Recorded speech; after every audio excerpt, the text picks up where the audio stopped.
Hello student, welcome back. तो हम जो पढ़ रहे थे इस समय क्लास 10th का वैद्युत धारा इलेक्ट्रिसिटी चैप्टर चल रहा है, ठीक है। तो हमने कल एक ओवरव्यू वीडियो डाली थी जो कि मेनली ओम का नियम और प्रतिरोध के ऊपर थी, लेकिन आज हम जो है इन चीज़ों को डिटेल में इनको वापस पढ़ेंगे। तो हमारे इसमें जो चैप्टर में मेनली 6 टॉपिक हैं। सबसे पहले वैद्युत धारा और परपथ के बारे में, यानी कि इलेक्ट्रिक करंट और सर्किट के बारे में पढ़ेंगे। उसके बाद वैद्युत विभव और विभवांतर कि इलेक्ट्रिक पोटेंशियल क्या है या इलेक्ट्रिक पोटेंशियल डिफरेंस जो है। फिर उसके बाद थर्ड टॉपिक में हम वैद्युत परिपथ आरेख यानी कि सर्किट डायग्राम के सर्किट जो हम बनाते हैं, हमारे इलेक्ट्रिकल सर्किट होते हैं, उनमें कौन कौन से कंपोनेंट होते हैं। यानी कि जैसे हमने पता है, हमने कल देखा बैटरी इस्तेमाल करते हैं या रेजिस्टेंस यानी प्रतिरोध इस्तेमाल करते हैं, या उसमें हम स्विच भी लगाते हैं, स्विच बंद होता है, स्विच खुला हुआ होता है। तो किस तरीके से इन सारी चीज़ों को रिप्रेजेंट करते हैं, तो उसमें हम जो है सर्किट डायग्राम के थ्रू इनको पढ़ेंगे। नेक्स्ट जो हमने कल डिस्कस किया था ओम का नियम और प्रतिरोध, इनके बारे में आज हम जो है इतना डिस्कस नहीं करेंगे क्योंकि हम पिछली वीडियो में हम डिस्कस कर चुके हैं, और इनके बारे में जो हम इनके ऊपर जो है कुछ प्रॉब्लम्स करेंगे, ठीक है। और जो इसकी जो लिंक है, जो पिछली वीडियो अगर आपने नहीं देखी तो उसकी जो है डिस्क्रिप्शन में लिंक दे दी जाएगी, ठीक है। और नेक्स्ट है हमारा जो चैप्टर, जो लास्ट टॉपिक है इसका, वो है वैद्युत धारा का तापीय प्रभाव की जो हीट इफेक्ट क्या होता है इलेक्ट्रिक करंट का। तो सबसे पहले हम वैद्युत धारा की बात करते हैं, यानी कि इलेक्ट्रिक करंट क्या है। तो जैसे हमने बताया कि इलेक्ट्रिक करंट को जो है आई से रिप्रेजेंट करते हैं, आई से लिखते हैं, इसको कहते हैं इलेक्ट्रिक करंट। और ये बेसिकली जो है आवेश के प्रभाव का आवेश का जो पर सेकंड आवेश, जहाँ से जिस तार, अगर कोई वायर है आपके पास में, तो वहाँ से प्रति सेकंड कितना आवेश गुजर रहा है, उसी को हम जो है वैद्युत धारा कहते हैं। तो ये Q जो है हमारा आवेश है, तो आवेश पर सेकंड वो आपका धारा हो जाता है, ठीक है। तो धारा का जो मात्रक होता है, फिजिक्स में हमारी कोई भी ये जो धारा है या जो विभव है, ये सारी की सारी भौतिक राशियाँ हैं। यानी भौतिक राशि उन राशियों को कहते हैं, यानी कि फिजिकल क्वांटिटी, जिनको हम नाप सकते हैं। जैसे हम अपनी लंबाई नाप सकते हैं, किसी चीज़ का तापमान नाप सकते हैं, ब्लैक बोर्ड की जो है एरिया नाप सकते हैं, इसकी विड्थ नाप सकते हैं। तो ये सारी चीज़ें क्या है, भौतिक राशि हैं। इसी तरीके से हमारा जो करंट है, यानी वो वैद्युत धारा, वो हमारी एक भौतिक राशि है। तो प्रत्येक भौतिक राशि का अपना एक मात्रक होता है। इसी तरीके से जो करंट का मात्रक होता है वो एम्पियर होता है, ठीक है, एम्पियर। और आवेश है, तो आवेश का भी आवेश एक जो है वैद्युत राशि है, फिजिकल क्वांटिटी है, क्योंकि आवेश को हम नाप सकते हैं। तो इसका मात्रक होता है कूलाम, और समय का जो हम ऑलरेडी लिख चुके हैं यहाँ पे सेकंड। तो एम्पियर को कहते हैं कूलाम अपॉन सेकंड। यानी अगर किसी भी तार में अगर कोई भी वायर दे रखा है, उसमें से एक कूलाम आवेश पर सेकंड अगर गुजर रहा है, एक सेकंड में गुजर रहा है, एक सेकंड में एक कूलाम आवेश अगर इस तार से गुजर रहा है, तो उसमें कितनी धारा प्रवाहित है एम्पियर में, 1 एम्पियर। तो उसमें 1 एम्पियर की धारा का मतलब है कि 1 एम्पियर की धारा के लिए आपको एक कूलाम आवेश जो है पर सेकंड, 1 सेकंड में आपको गुजारना पड़ेगा किसी तार के अंदर से, तो आपको 1 एम्पियर की धारा मिलेगी, ठीक है। तो इस पर हमारी कभी कभी प्रॉब्लम आ जाती है कि अगर किसी तार में, अगर आपके पास कोई वायर है, हमारे पास कोई वायर है, किसी तार में अगर जो है एक कूलाम दे रखा है 0.5 कूलाम आवेश, 5 कूलाम आवेश अगर जो है 10 मिनट तक प्रवाहित होता है, टी कितना दे रखा हमें, 10 मिनट, ठीक है। तो 10 मिनट तक प्रवाहित होता है, तो उस तार में कितनी वैद्युत धारा बहेगी, यानी कि उसमें कितना करंट होगा। अगर हमारे पास जो चार्ज है, आवेश को इंग्लिश में चार्ज कहते हैं, चार्ज अगर 0.5 कूलाम है और समय हमें दे रखा है 10 मिनट, तो कितना ये धारा प्रवाहित होगी। तो हमारा जो फॉर्मूला है आई का धारा निकालने का फॉर्मूला है आवेश बटे समय, ठीक है। तो आवेश दे रखा है कूलाम में और समय दे रखा है मिनट में, तो हम मिनट को क्या करेंगे, सेकंड में बदल लेंगे। हम पर मिनट भी निकाल सकते हैं, पर सेकंड भी निकाल सकते हैं, लेकिन बेस्ट है कि हमें आंसर पर सेकंड में निकालें। तो 1 मिनट में कितनी सेकंड होती है, 60 सेकंड। तो 10 मिनट में कितनी हो गई, 600 सेकंड, ठीक है। हमारे पास जो टोटल समय हो गया वो 600 सेकंड का हो गया। तो अब हमारा जो करंट है, आवेश कितना है, 0.5 कूलाम, तो 0.5 अपॉन 600, ठीक है। इसको हम जो है सॉल्व कर लेंगे। तो इसको सॉल्व कैसे करेंगे, इसको पॉइंट को यहाँ से हटाओगे तो एक जीरो यहाँ बढ़ जाएगा, तो ये हो जाएगा 5/6000, ठीक है। 6000 को हम 10 की घात में लिख लेंगे, तो इसको 1 2 3, तो 6.0 इंटू 10 की पावर 3, ठीक है। तो ये हो जाएगा 5/6 इंटू 10 की घात, ये जो पावर है प्लस की ये ऊपर आ जाएगी तो ये माइनस की हो जाएगी, 10 की घात -3, ठीक है। तो ये कुछ ऐसा जो है तुम्हारा 6 को 5 में मल्टीप्लाई करो तो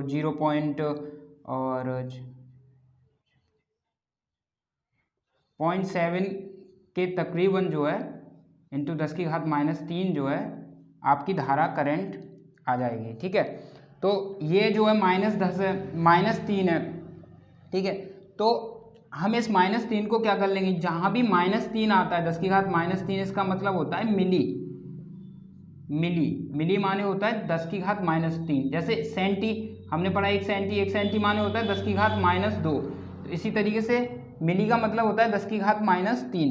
तो हमारा ये जो करंट है ये कितना हो जाएगा 0.7 मिली एम्पियर, ठीक है। या तो हम ये तो एम्पियर में आ जाएगा इतना कि 0.7 इंटू 10 की घात -3 एम्पियर, या ये हो जाएगा 0.7 इंटू 10 की घात 0.7 मिली एम्पियर।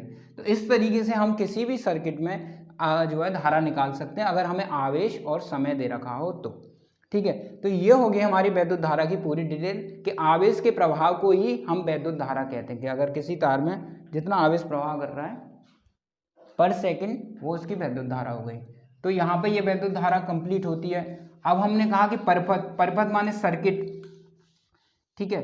तो सर्किट किस तरीके के सर्किट होते हैं, हमने देखा है कि हमने कल भी बनाया था कि अगर एक बैटरी जोड़ते हैं, ठीक है, और अगर यहाँ पे कोई प्रतिरोध जुड़ा हुआ है, तो अगर हमें इसमें वैद्युत धारा नापनी है तो वैद्युत धारा नापने के लिए हम अमीटर का इस्तेमाल करते हैं। किसका इस्तेमाल करते हैं, अमीटर का। तो ये याद रखो कि वैद्युत धारा नापने के लिए जिस इंस्ट्रूमेंट का इस्तेमाल करते हैं हम उसे कहते हैं अमीटर, ठीक है, अमीटर, ठीक है, अमीटर को। और अमीटर को जो है हम जो है सर्किट में श्रेणी क्रम में जोड़ते हैं। तो अमीटर को किस क्रम में जोड़ते हैं हम, श्रेणी क्रम में, ठीक है, श्रेणी क्रम में अमीटर को जोड़ते हैं। तो ये हमारा हमने अमीटर लगाया, ये इसमें कोई विभवांतर विभव होगा, ये हमारा प्रतिरोध है, इसमें कोई धारा आई बहेगी, ठीक है। तो ये जो पूरा क्लोज सर्किट बनाया है हमने, इसी को हम कहते हैं परिपथ या सर्किट, जिसमें हमने अमीटर का इस्तेमाल किया है धारा को नापने के लिए। तो वैद्युत धारा किस इंस्ट्रूमेंट के द्वारा नापी जाती है, अमीटर के द्वारा, ठीक है। और अमीटर को किस क्रम में जोड़ा जाता है वैद्युत परिपथ में, श्रेणी क्रम में जोड़ा जाता है। तो ये पॉइंट इंपॉर्टेंट है। तो हमारा ये पहला टॉपिक क्लियर हो गया कि वैद्युत धारा क्या है और परिपथ से हमारा क्या मतलब है, और वैद्युत धारा नापने के लिए हम किस इंस्ट्रूमेंट का प्रयोग करते हैं वो अमीटर है, और इसे किस क्रम में जोड़ते हैं वो हमारा श्रेणी क्रम है, ठीक है। इसी तरीके से अब हम वैद्युत विभव की बात करते हैं, ठीक है। वैद्युत विभव की हमारा जो अब दूसरा टॉपिक है वैद्युत विभव और विभवांतर। तो वैद्युत विभव क्या है का क्या मतलब है कि अगर मान लो आप किसी आवेश को एक बिंदु से दूसरे बिंदु पर, मतलब यहाँ पॉइंट ए है ये और पॉइंट बी है, मान लो एक आवेश है आपके पास Q चार्ज, अगर एक बिंदु ए से अगर आप दूसरे बिंदु बी तक ले जाते हैं इस चार्ज को, तो यहाँ से आपको इस चार्ज को यहाँ तक ले जाने में एक काम करना पड़ेगा। तो वही काम आपका जो है पर चार्ज क्या हो जाता है, वो विभवांतर हो जाता है, विभव, इसी को कहते हैं। ये होता है W, किया गया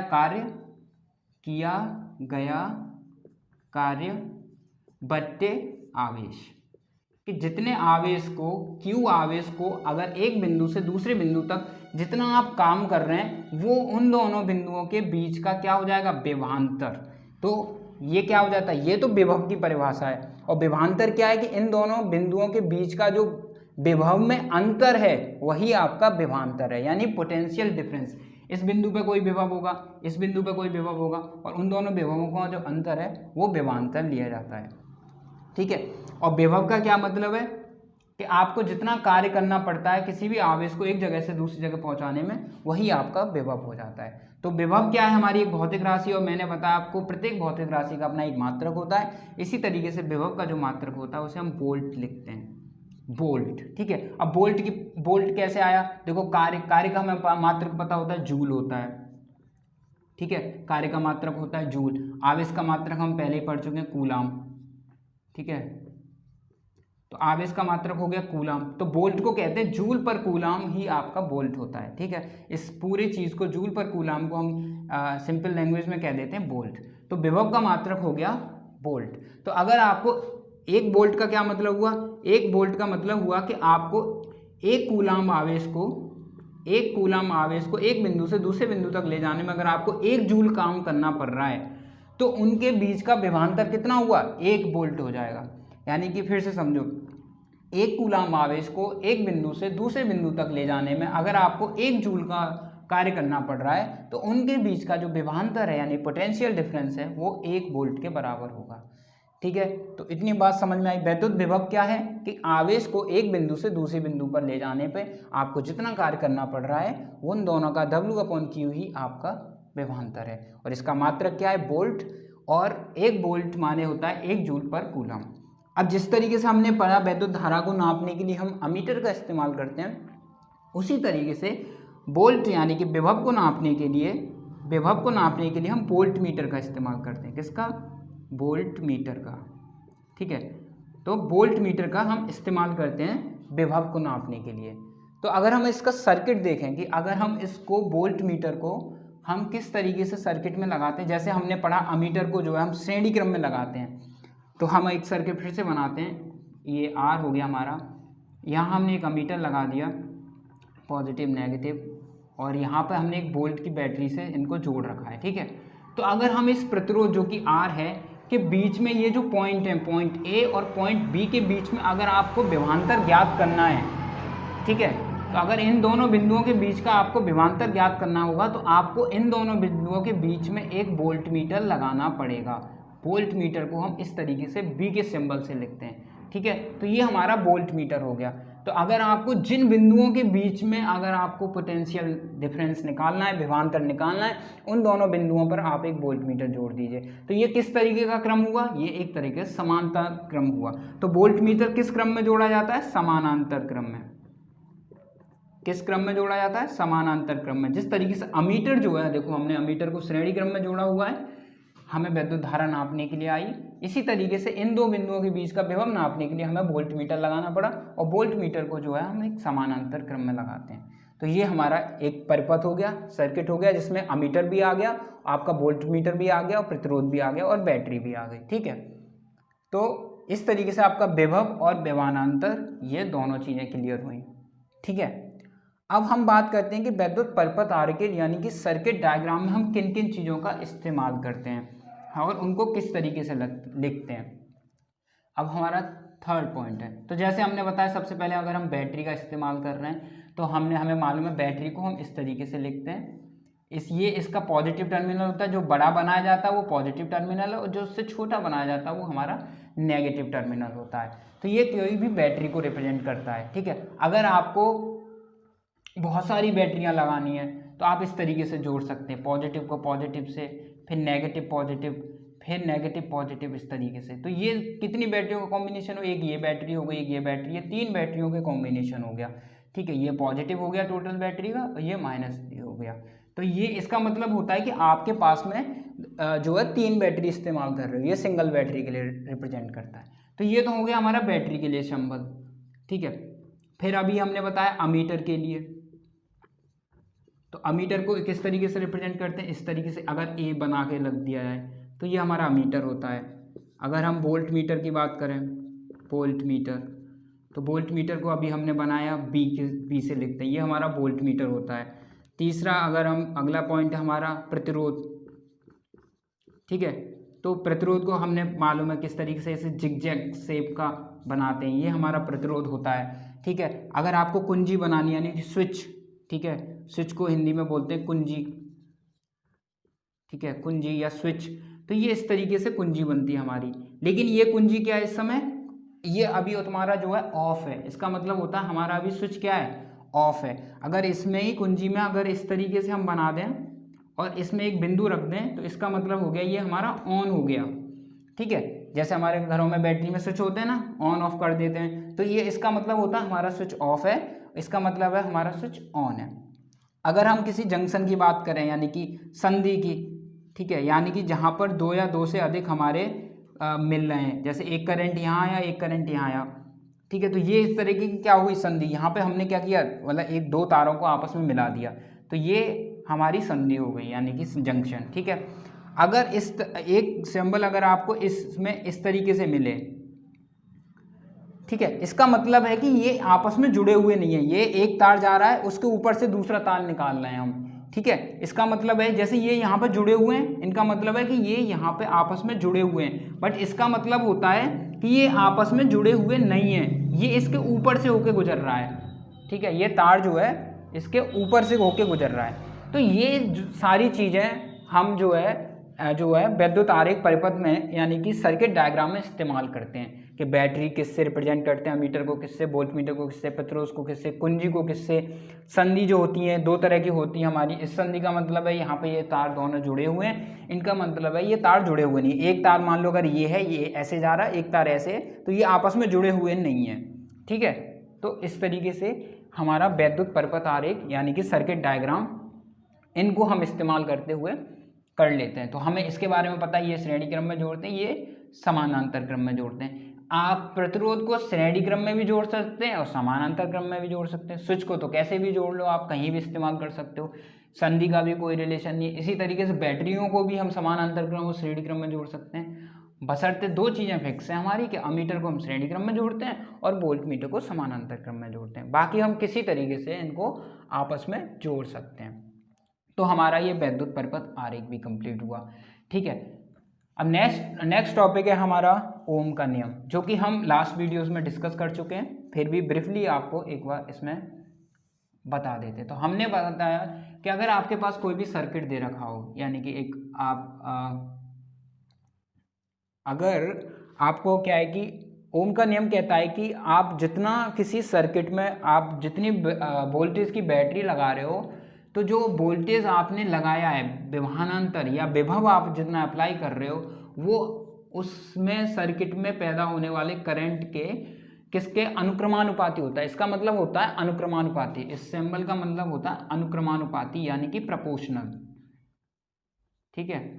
तो इसका मतलब ये हुआ कि आप जितनी वोल्टेज बढ़ाते चले जाएंगे, सर्किट में आपका करंट उसी अनुपात में बढ़ता चला जाएगा।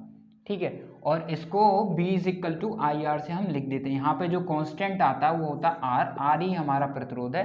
और ये नियम जो है हमने बताया लास्ट वीडियो में कि ये नियम सिर्फ और सिर्फ चालकों के लिए वैलिड होता है। और अगर हम इसको x बाई h पर प्लॉट करें, x अक्ष पर हम करंट लें, बाई h पर अगर विभवांतर लें, तो हमें एक तरीके की सीधी रेखा मिलती है। यही हमारा ओम का नियम होता है। ठीक है। और उसके बाद हमने प्रतिरोध के बारे में पढ़ा था कि प्रतिरोध क्या होता है। तो प्रतिरोध के बारे में भी हम लास्ट वीडियो में डिस्कस कर चुके थे कि प्रतिरोध जो होता है उसे हम R से लिखते हैं। ये भी एक भौतिक राशि है, इसे भी नाप सकते हैं हम। तो इसका जो मात्रक होता है वो ओम होता है, और जिसको डायरेक्टली रिप्रेजेंट करने के लिए हम ऐसा सिंबल बनाते हैं। इस सिंबल को कहते हैं हम ओमेगा। ओके। तो ओम जो होता है ये इसका वैसा हो गया। और R बराबर अगर हम उसको ओम्स लॉ को याद करें तो V/I हो जाता है। V का आपको मात्रक पता होता है, वोल्ट होता है। करंट का मात्रक पता होता है, एम्पियर होता है। तो प्रतिरोध क्या हो गया, R का मात्रक जो ओम है, ओम बराबर क्या हो गया, वोल्ट अपॉन एम्पियर। इसी को हम कहते हैं प्रतिरोध, ओम। ठीक है।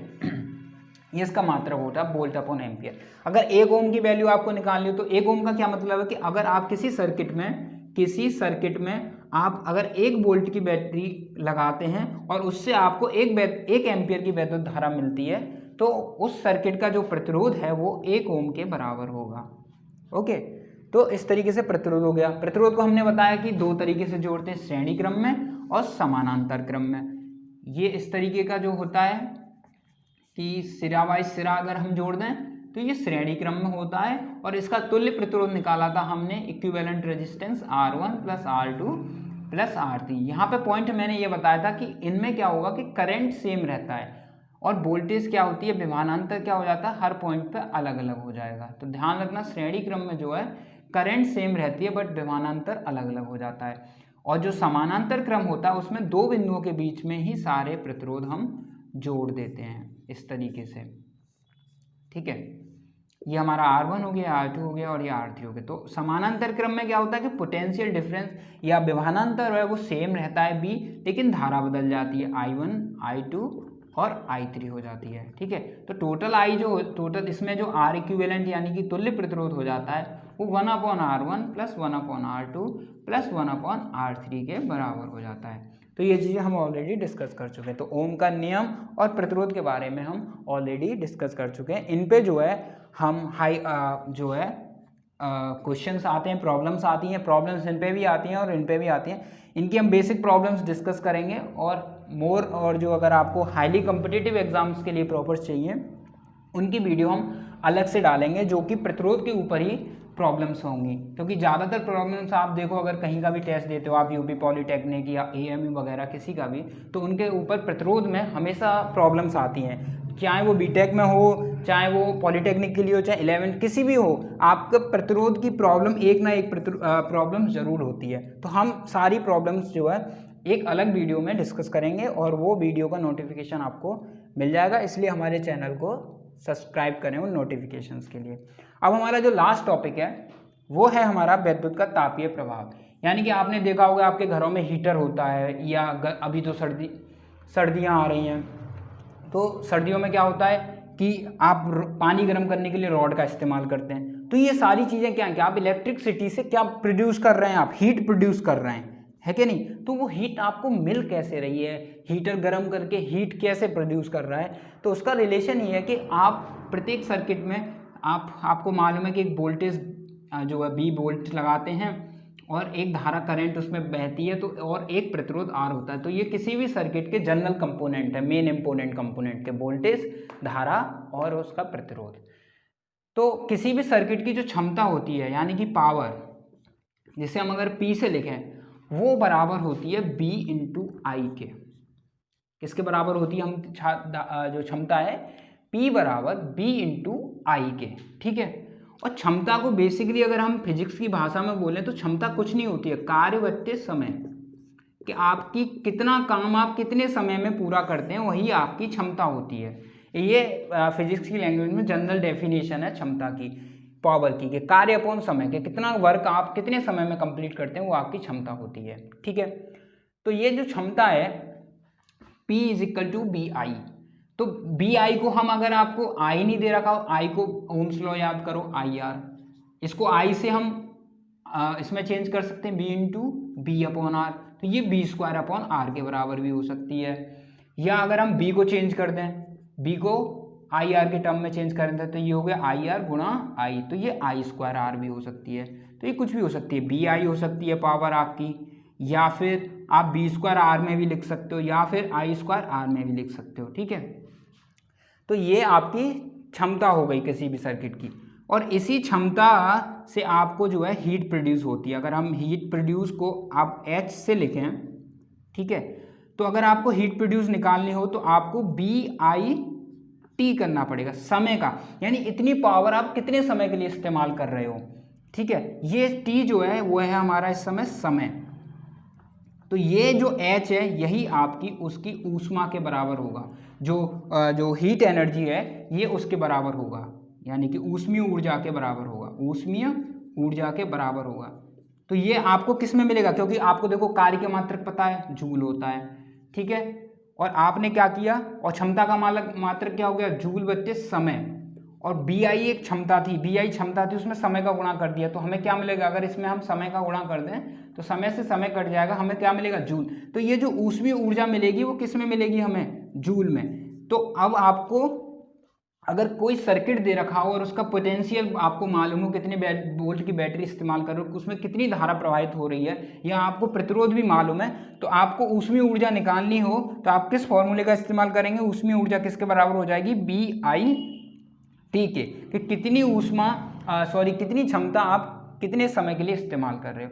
अगर यही आपको कैलोरी में पूछा जाए, आपको मालूम है ऊष्मा का एक अलग मात्रक होता है, वो होता है कैलोरी, अगर वो उसमें पूछा जाए तो H बराबर हो जाता है BIT / 4.2, और ये निकल के आता है आपका कैलोरी में, इसमें कैलोरी में। और ये अगर BIT अगर ऐसे रहने दोगे तो आंसर निकल के आएगा आपको जूल में, और अगर BIT/4.2 कर दोगे तो आंसर आपका निकल के आएगा कैलोरी में। तो याद रखें फिजिक्स में मेन चीज़ है आपको यूनिट, कि आप सही यूनिट आप इस्तेमाल कर रहे हैं कि नहीं। हो सकता है आंसर जूल कैलोरी में दे रखा हो, आप इस फॉर्मूले को इस्तेमाल करते हैं 4.2 का डिवाइड ही ना करें, आपका गलत आंसर आए और आपका नंबर कट जाएगा।